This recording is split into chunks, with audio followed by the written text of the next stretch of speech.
Hi guys. Oops, didn't mean to do that.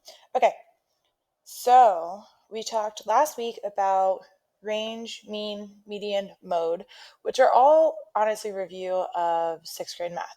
We're going to talk about one more thing that you also should have seen in sixth grade. Actually, I lied. We're going to talk about a few things that you should have seen in sixth grade math, but we're just kind of emphasizing their importance a little bit more in seventh grade math and also making it a little bit more relevant to things that you might see in the real world. Okay, so one thing that we're going to talk about is using dot plots to make inferences. Okay, so this is something that we kind of expand a little bit more on in seventh grade. Okay, and I'm sure most of you remember what a dot plot is. It's just possible that you can't recall it on your own. It is used on, you see this little grid thingy here.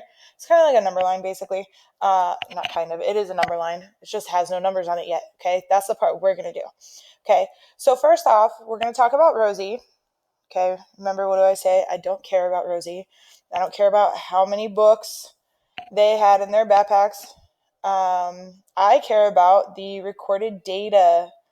Okay, I care about this right here, these numbers. Okay, and if you notice, those numbers are not in order. Okay, when we're talking about data sets, the first thing we want to do, put data in order. And if you guys recall, from least to greatest, okay?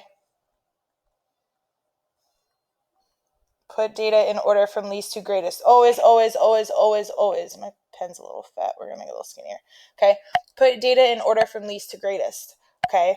So before I even touch this, before I do anything, because this is telling me that they want me to make a dot plot, I'm not going to do anything until I put this data in order from least to greatest. And as I do that, I'm going to go ahead and cross off the data out of this problem here. So that way I just make sure I got all the numbers. So I'm going to start with 0, 0, cross off the 0. 1, cross off a 1. I see another 1, cross off that 1. 2, 2, 2, 4, 4, and 6. Okay, and just to make sure I got them all, I'm going to count how many pieces I have of data and then how many pieces were in the original problem. So I have 1, 2, 3, 4, 5, 6, 7, 8, 9. And in the original, I had 1, 2, 3, 4, 5, 6, 7, 8, 9. Beautiful. So I have all my data. Now I'm going to go ahead and use that data, because I don't care about this word problem anymore. I'm going to use that data to make the box plot. And if you look, step 1 says order the data from least to greatest. Beautiful. We did that. Okay. Find the least and the greatest values on the data set. Well, my least and my greatest. And on the number line, I'm going to go ahead and draw a number line from 0 to 6 because my least value is 0 and my greatest value is 6. And I'm going to place a dot above each number on the number line for each time it appears in the data set. All right, so I'm going to go ahead and number this: 0, 1, 2, 3, 4, 5, 6. And it doesn't always have to be in order, 0, 1, 2, 3, 4, 5, 6. It does always have to be in order, but you could have done something like, maybe you want to draw a number line that has 0, 2, 4, 6. You can do that as long as 1, it's in order, and 2, it's consistent on its scale. But we don't have to worry about that with this one, just so you know, though. Little side note for you. I'm going to go ahead and change my color so it's a little bit easier to see.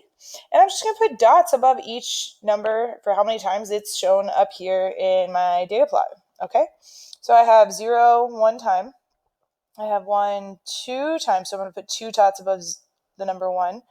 I have 2 3 times. 1, 2, 3. And I try to keep it nice and organized. I don't want to have dots like that. Try to keep it in straight lines, so that way it's easy for you to go back and understand. I don't have any dots above 3. I have 2 dots above 4 and 1 dot above 6. And that's a dot plot. That's it.